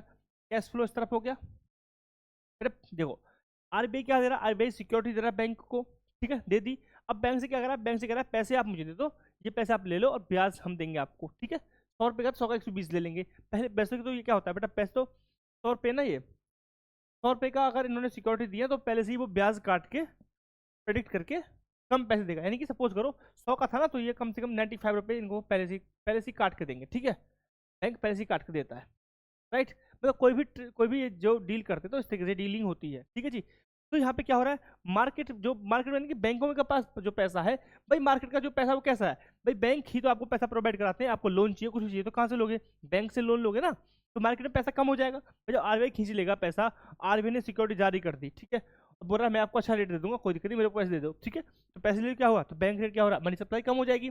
वही अगर क्या करे आरबीआई, क्या कह रहा है? आरबीआई कह रहा है जी मेरी जो सिक्योरिटी जो है वापस दे दो, पैसे अपने लो, ठीक है। यानी कि जो आपको पैसे लिए थे आप पैसे अपने वापस पकड़ो, मेरी सिक्योरिटी वापस दो। तो क्या हो रहा है? मनी सप्लाई बढ़ जाएगी, ठीक है। तो यहाँ क्या हो रहा है बेटा? यहाँ बात हो रही है, क्या हो रहा है बेटा? बात हो रही है कि बॉन्ड बेच रहा है, ठीक है। तो बॉन्ड बेचने पे क्या हो जाएगा बेटा? घटेगी। अगर बॉन्ड खरीदेगा तो क्या हो जाएगा बेटा? मनी सप्लाई बढ़ जाएगी, ठीक है साहब। तो दोनों ही चीजें आप याद रखेंगे, मनी सप्लाई घटना और बढ़ना, दोनों ही कॉन्सेप्ट को आप याद रखेंगे, ठीक है साहब। डन है जी, कोई दिक्कत? नो दिक्कत? चलिए, नो दिक्कत तो चलेंगे अगले प्रश्न की तरफ। अगला प्रश्न आपके सामने है कि निम्नलिखित में से कौन सा बैंक भारत की बैंकिंग और मौद्रिक प्रणाली का प्रभारी है? निम्नलिखित में से कौन सा बैंक भारत की बैंकिंग और मौद्रिक प्रणाली का प्रभारी है? विकल्प आपके सामने मौजूद हैं, कमेंट कर देंगे, जल्दी से बता देंगे सही जवाब क्या है। क्या बेटा? आरबीआई, यूनियन बैंक, या बैंक ऑफ बड़ौदा, या फिर एसबीआई? जल्दी से बताएंगे कमेंट करके सही जवाब क्या है। क्या पूछेगा आपसे? क्या पूछा गया आपसे? आपसे क्या पूछा गया है? प्रश्न क्या कह रहा है? ध्यान से पढ़ लो प्रश्न को एक बार, एक बार प्रश्न को ध्यान से पढ़ लो बहुत जल्दी से, ठीक है। क्या पूछा गया है? कि जी बैंक, कौन सा बैंक है भारत की बैंकिंग और मौद्रिक प्रणाली के बारे में प्रभारी के रूप में काम करता है? मुख्य कौन है? ठीक है, तो कौन है जी? बताओ, कौन है जो मुद्रा सिस्टम, पूरा मॉनेटरी पॉलिसी को दिखता है भारत की? कौन बेटा? अरे हलुआ प्रश्न है, मतलब ऑप्शन भी नहीं चाहिए होता ऐसे प्रश्नों के लिए। Reserve bank of India, central bank, ठीक है। तो भारत की जो बैंकिंग प्रणाली है, मनी सिस्टम है, उसके प्रभारी के रूप में आरबीआई काम करता है, ठीक है। आरबीआई क्या करता है? आरबीआई मौद्रिक नीति अपनाता है, ठीक है। मौद्रिक नीति तैयार कौन करता है? आरबीआई करता है मौद्रिक नीति तैयार, ठीक है। उसे लागू करने का काम भी किसका होता है? आरबीआई का होता है, ताकि मुद्रास्फीति रहे, कंट्रोल रहे, ठीक है। अगर हम बात करें रेगुलेशन को, तो बैंकों को रेगुलेट कौन करता है? एक रेगुलेटरी बॉडी के रूप में भी आरबीआई काम करता है। जो बैंक हो गया एसबीआई या बीओबी, जो भी बैंक है, उन सबको रेगुलेट कौन करता है? उन सबको रेगुलेट करता है आरबीआई, राइट। अगर कोई उनको फाइनेंशियल क्राइसिस होता है तो पैसा कौन देगा? पैसा भी आरबीआई देता है, ठीक है, राइट। अगर हम बात करें भाई पैसे जारी कौन करता है? नोट जारी कौन करता है? बताओ जल्दी से भाई, नोट जारी कौन करता है? नोट जारी कौन करता है? नोट जारी भी आरबीआई ही करता है ना भाई, ठीक है। उसी के पास अथॉरिटी है, क्लियर, डन। और जो भारत का फॉरेक्स है वो किसके कंट्रोल में रहता है? किसके कंट्रोल में रहता है फॉरेक्स? और खुश होते हैं ना, फॉरेक्स बढ़ रहा है बढ़ रहा है। किसके कंट्रोल में रहता है फॉरेक्स? तो बेटा फॉरेक्स कंट्रोल रहता है आरबीआई के कंट्रोल में, ठीक है, राइट। वही मैनेज करता है, वो इसको प्रोटेक्ट करता है विद द आर्ट। ये जो सारे मैंने आपको बताया सारे काम आरबीआई एक्ट 1934 के माध्यम से आरबीआई को दिए हुए हैं, ठीक है साहब, क्लियर है, डन है जी, कोई दिक्कत? ठीक है, चलिए एक चीज बताएंगे बेटा कि जब हम बात कर, मैंने एक चीज बोली थी कि आरबीआई एक रेगुलेटरी बॉडी भी है, यानी बैंकों को रेगुलेट भी करता है, ठीक है। तो मुझे बताइए सर, जो अधिनियम है, कौन सा ऐसा अधिनियम है जिसके माध्यम से आरबीआई, क्या बेटा? आरबीआई मैंने बोला एक रेगुलेटरी बॉडी है।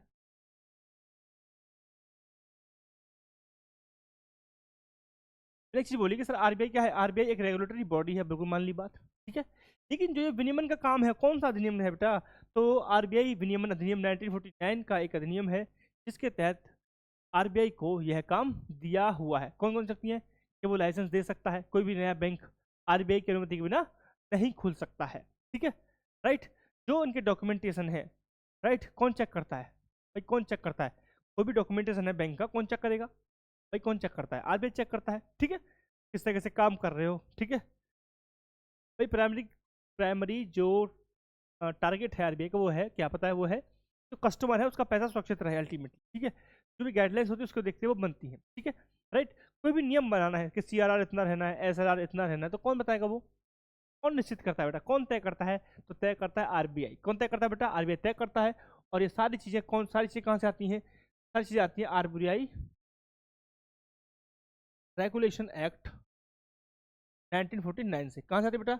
आरबीआई रेगुलेशन एक्ट 1949 से यह सारी चीजें निकल के आती हैं। ठीक है साहब, क्लियर? डन है जी, कोई दिक्कत? ठीक है, तो आरबीआई बेटा अलग तरीके से और भी काम करता है, मनी सप्लाई कंट्रोल करता है, जैसे महंगाई पर नियंत्रण करना, रेपो रेट और इन सब के माध्यम से। ठीक है, ये चीज आप याद रख लेंगे, राइट। मुद्रा जारी करना, राइट, क्लियर। 2 से लेकर के 2000 नोट तक जो है वो सब आरबीआई के द्वारा जारी किए जाते हैं। ठीक है, अब 2000 का नहीं चलता है, बट याद रखेंगे आप, है ना जी, कोई दिक्कत? चलिए अगला प्रश्न आप देखेंगे। अगला प्रश्न आपके सामने है, क्या बेटा? अगला प्रश्न देखो, निम्नलिखित में से कौन सी विधानसभा की सदस्यता के लिए योग्यता नहीं है? बताओ, निम्नलिखित में से कौन सी विधानसभा के लिए सदस्य योग्यता नहीं है? ये कौन सी ऐसी है जो योग्यता के रूप में मेंशन नहीं है विधानसभा की सदस्य के लिए? ठीक है, तुम्हें राजनीति का ज्ञान या विधानसभा के किसी के लिए भी इसकी योग्यता की जरूरत नहीं है। ठीक है, ये किसी भी पद की योग्यता के मामले में यह दी हुई नहीं है कि आपको राजनीति का ज्ञान हो या ना हो। ठीक है, राइट, जाना जी।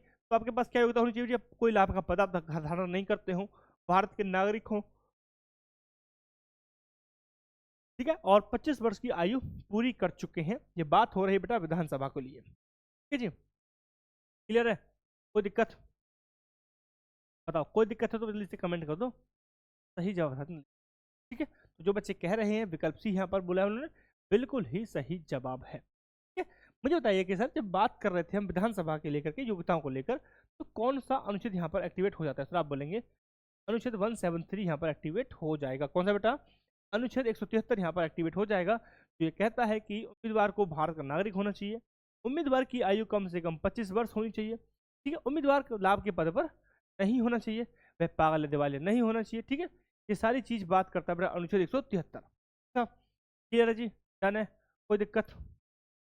कोई दिक्कत है जी? नो दिक्कत, नो दिक्कत, नो दिक्कत। चलिए, तो और भी योग्यताएं हो सकती हैं जन आरपी एक्ट 1951 के तहत, और भी योग्यताएं हो सकती हैं। ठीक है, राइट, नागरिकता को लेकर हो सकती हैं, आयु को लेकर हो सकती है ना, बहुत सारी चीजें हो सकती हैं।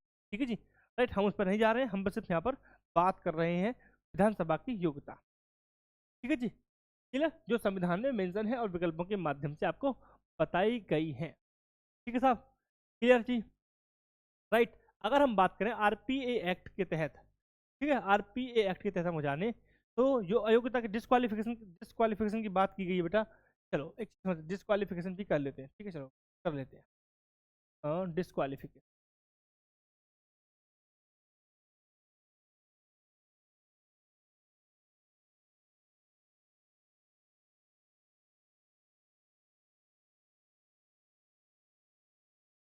डिस्क्वालिफिकेशन अयोग्यता की बात हो रही है, और इससे जुड़ा हुआ अनुच्छेद कौन सा बेटा? इससे जुड़ा हुआ अनुच्छेद हमारा है 191। कौन सा बेटा?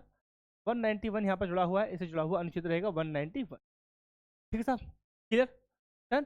तो किसके तहत बेटा अयोग्य हो सकते हैं, अयोग्य हो सकते हैं? तो अगर आपके पास कोई लाभ का पद है, ठीक है, या आपकी मानसिक स्थिति खराब है, आप क्या हो चुके हैं, वित्तीय दिवालिया हो चुके हैं, तो भी आप क्या हो जाएंगे? आप क्या हो जाएंगे? इससे बाहर हो जाएंगे, आप अयोग्य हो जाएंगे। आपने विदेशी नागरिकता ले लिया, आप भारत के नागरिक नहीं रहे, तब भी आप क्या हो जाएंगे? डिस्क्वालीफाई हो जाएंगे। ठीक है साहब, क्लियर है जी? डन है? चलिए, ठीक है, और भी चीज़ें हैं, और भी चीज़ें हैं, और प्रश्न में आपसे पूछी भी गई है। जैसे कि हम बात कर सकते हैं आरपीए एक्ट के तहत, राइट, आप याद रख सकते हैं जो रिजर्व सीट रहेंगी एससी एसटी के लिए रिजर्व सीट है। ठीक है, वहाँ पर उस सीट से एससी और एसटी व्यक्ति का ही व्यक्ति चुनाव लड़ सकता है। ठीक है, अगर आपका आपराधिक रिकॉर्ड है, आपको 2 वर्ष या उससे अधिक की जेल हो चुकी है, तो आप जेल से रिहा होने के बाद 6 वर्ष तक कोई भी चुनाव नहीं लड़ सकते हैं। ठीक है, अगर आप भ्रष्टाचार के आरोप में संलिप्त पाए जाते हैं, तो भी आपकी है वो क्या हो जाएगी, रिक्त हो जाएगी और आप बर्खास्त कर दिए जाएंगे। ठीक है, राइट, क्लियर जी, डन है। आई hope it is clear now. चलिए अगला प्रश्न आप देखेंगे। अगला प्रश्न आपके सामने, भारतीय संविधान का कौन सा अनुच्छेद किस राज्य के महाधिवक्ता के राज्य विधानमंडल में बोलने के अधिकार के बारे में बताता है? बताओ जी, क्या पूछा गया बेटा? आपसे पूछा गया कि जब कि भारतीय संविधान का कौन सा अनुच्छेद राज्य के महाधिवक्ता, किसकी बात हो रही बेटा? राज्य के महाधिवक्ता की बात हो रही है और राज्य विधानमंडल में उसके बोलने के अधिकार के बारे में किस अनुच्छेद में बात की गई है? ठीक है, तो मैंने आपको बताया था कि सर जो महाधिवक्ता है या अटॉर्नी जनरल है वह संसद में या राज्य विधानमंडल में पार्टिसिपेट कर सकते हैं। ठीक है, बोल सकते हैं, चर्चा का विषय कर सकते हैं, चर्चा कर सकते हैं, सजेशन दे सकते हैं, बट बेटा जी वोट नहीं दे सकते हैं।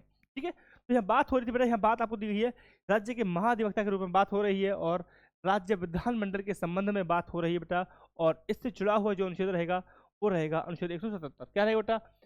अनुच्छेद होगा 177, यहाँ पर सही जवाब हो जाएगा। ठीक है, जिसमें ये लिखा हुआ है कि सर अनुच्छेद 177 के तहत राज्य का महाधिवक्ता राज्य विधानमंडल के दोनों सदनों में, ठीक है, दोनों सदनों में, ठीक है, बोल सकता है, उसकी कार्यवाही में पार्टिसिपेट कर सकता है, यह उसका विशेष अधिकार है। ठीक है, राइट, लेकिन वो वोट नहीं कर सकता, वोट नहीं कर सकता, बस ये आप याद रखेंगे बेटा जी, वह वोट नहीं कर सकता है। ठीक है, बोल सकता है दोनों सदनों में। ठीक है, यहाँ विधानमंडल लिखा हुआ है, यहाँ आप ये भी लिख सकते हैं बेटा विधान परिषद भी इसमें शामिल है। ठीक है, तो आप यहाँ विधान परिषद भी लिख सकते हैं, विधान परिषद भी। ठीक है, यहाँ भी बोल सकता है, बात कर सकता है। ठीक है, मत देने का अधिकार उसे नहीं रहेगा। राइट, क्लियर है जी। फिर वही अगर बात करें बेटा राज्य संघ से केंद्र स्तर पर, केंद्र स्तर पर मुझे कमेंट कर बताएंगे सर केंद्र स्तर पर कौन सा अनुच्छेद है जो अटॉर्नी जनरल ये सारी व्यवस्थाएं एंजॉय करता है? किस अनुच्छेद की बात यहाँ पर की रही है जब बात हो रही है भारत के महान्यायवादी की? जब हम बात करते हैं सेम पावर उसको भी दी गई है, वह संसद के दोनों सदनों में बात कर सकता है, चर्चा कर सकता है, बोल सकता है, लेकिन मत देने का अधिकार उसे भी नहीं है। अनुच्छेद कौन सा है? कमेंट कर देंगे, जल्दी बताएंगे सही जवाब क्या है। तो क्या बोलेंगे बेटा, सही जवाब क्या है बोलिए। ठीक है, चलिए, तो सही जवाब रहेगा बेटा विकल्प, यहाँ पर सॉरी विकल्प तो है नहीं, और सही जवाब रहेगा बेटा 88। ठीक है, तो अनुच्छेद 88 की बात यहाँ पर आपसे की जाएगी। है ना जी, क्लियर, कोई दिक्कत? ठीक है, विकल्प देखा बेटा अनुच्छेद 181। 181 क्या होता है? 181 बेटा विधानसभा के अध्यक्ष या उपाध्यक्ष के पीठासीन ना होने की स्थिति में, ठीक है, राइट, जब उनके खिलाफ उनसे हटाने का विचार संकल्प विचाराधीन रहेगा तो वह अध्यक्षता नहीं करते हैं। यह बात लिखी हुई है अनुच्छेद 181 में। ठीक है साहब, क्लियर। इसी तरीके से लिखा हुआ बेटा अनुच्छेद 183 लिखा हुआ है, राइट, डन, तो आप याद रखेंगे। डन है जी, चलिए बस मैं पानी पी लूँ यार, प्यास बहुत लग रही है।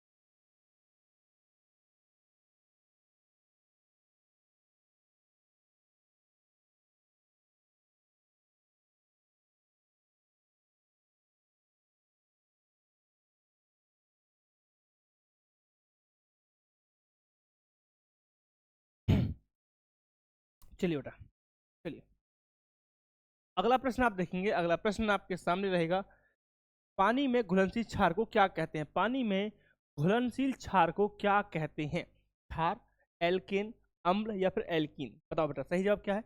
विकल्प आपके सामने मौजूद है, जल्दी से कमेंट कर देंगे, बता देंगे सही जवाब क्या है। क्या होगा बेटा सही जवाब? सही जवाब होगा क्षार। क्या होगा बेटा? सही जवाब हो जाएगा बेटा हमारा क्षार। क्या हो जाएगा जी? सही जवाब हमारा हो जाएगा बेटा जी यहाँ पर क्षार। तो अब हम लेंगे ग्रीन। सही जवाब हमारा क्या हो जाएगा बेटा? सही जवाब हमारा हो जाएगा क्षार।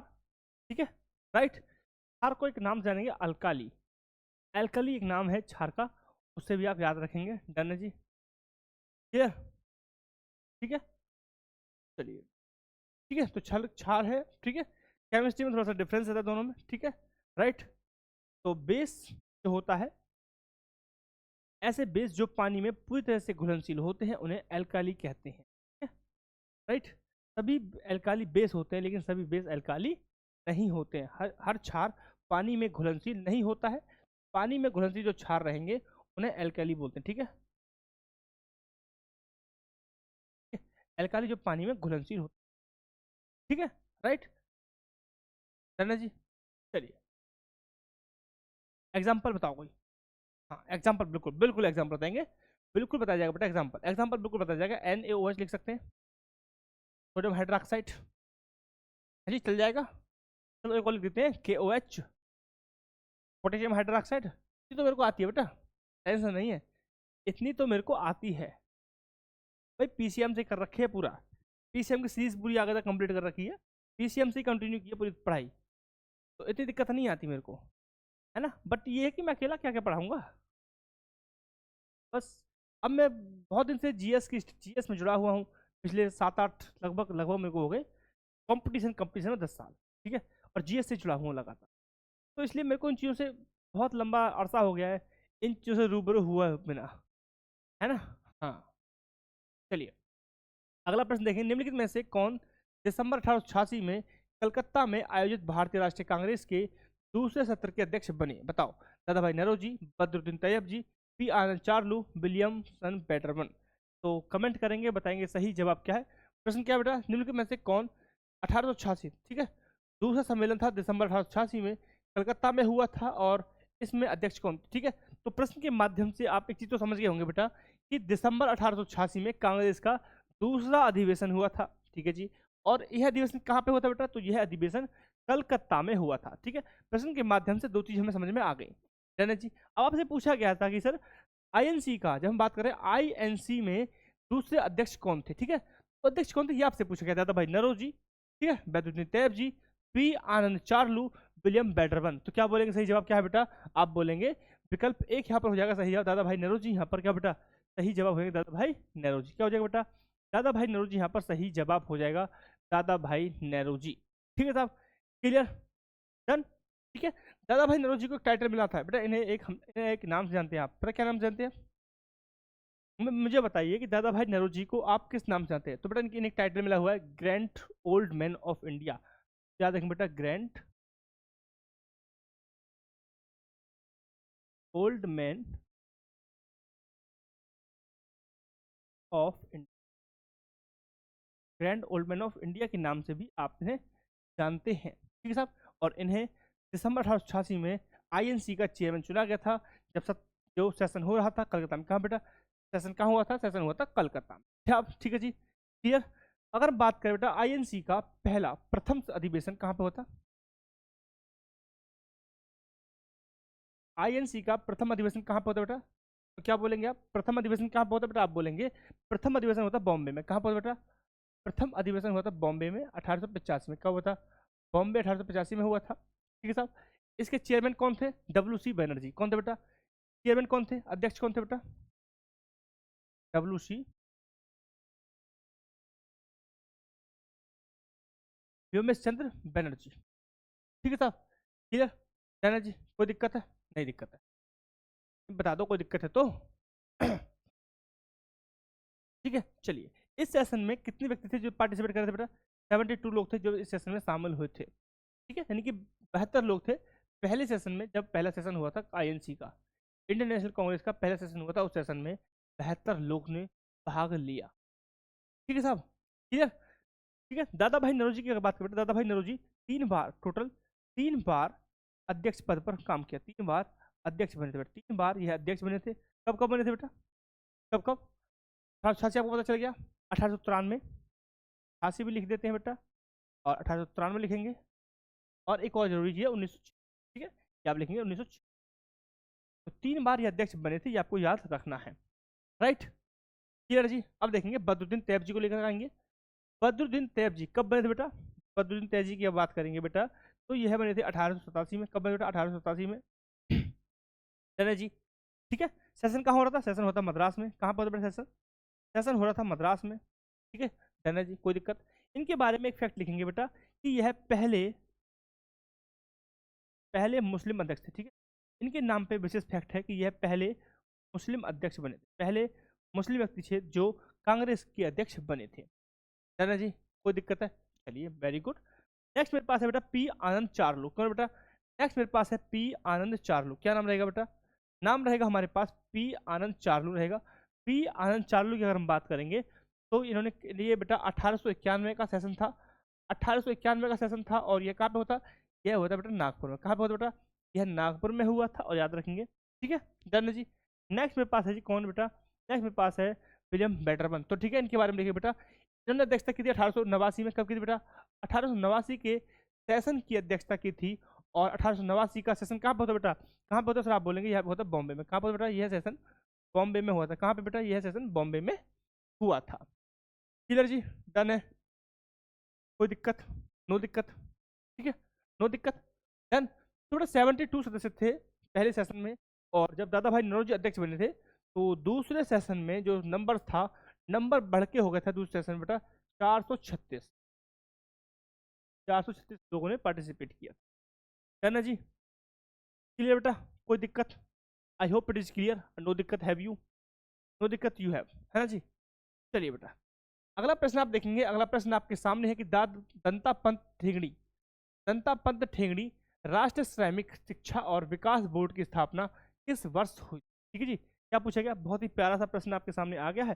और प्रश्न क्या करा बेटा कि दंता पंत ठेंगड़ी राष्ट्रीय श्रमिक शिक्षा और विकास बोर्ड की स्थापना किस वर्ष हुई?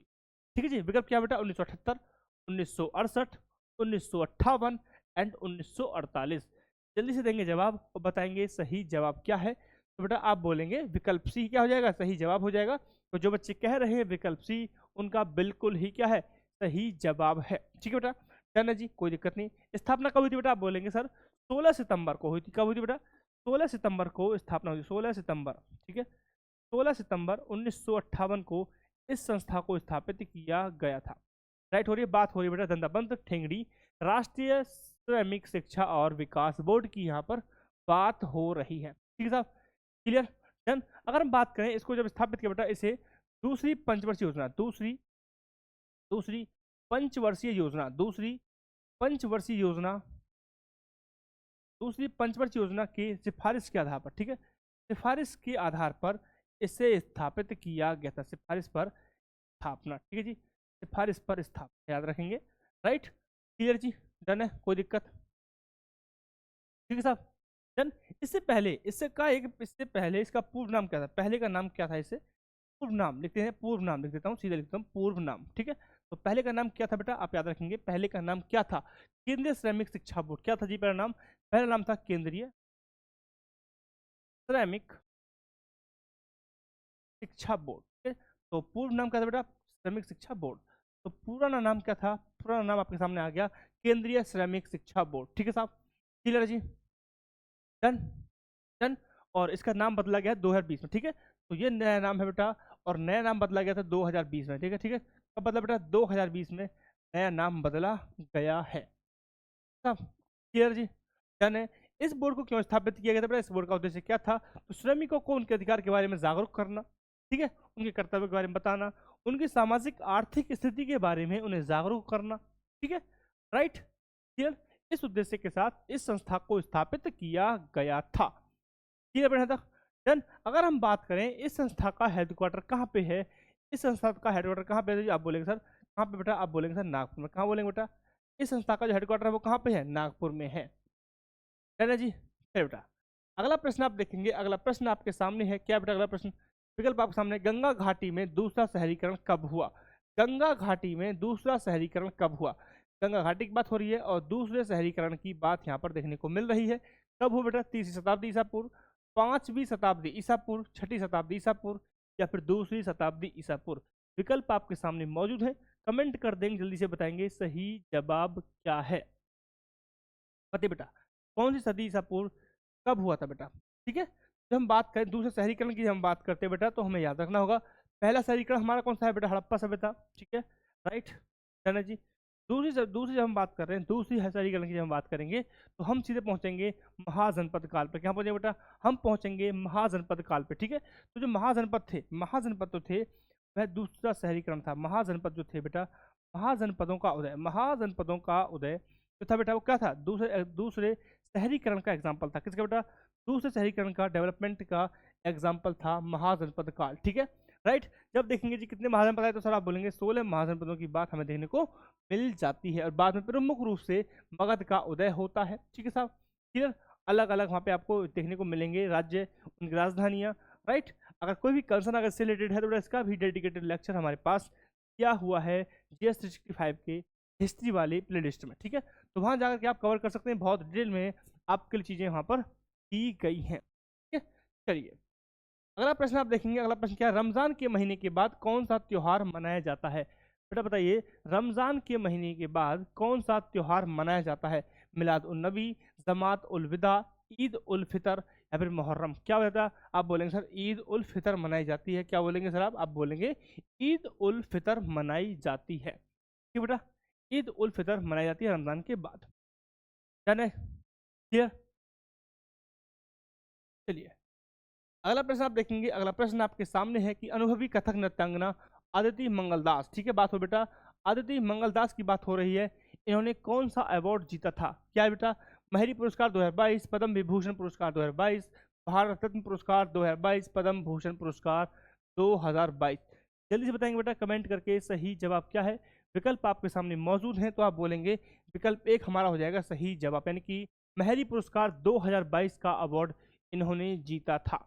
ठीक है साहब, क्लियर पढ़ने तक? डन है जी, कोई दिक्कत? क्लियर बेटा? ठीक है, राइट। तो बेटा ये जो अवार्ड है वो किसके द्वारा दिया जाता है? सर एक रिसर्च सेंटर है, एक रिसर्च सेंटर है, रिसर्च फाउंडेशन बेसिकली कहेंगे, और उड़ीसा का है बेटा। किसका है? उड़ीसा का एक रिसर्च फाउंडेशन है।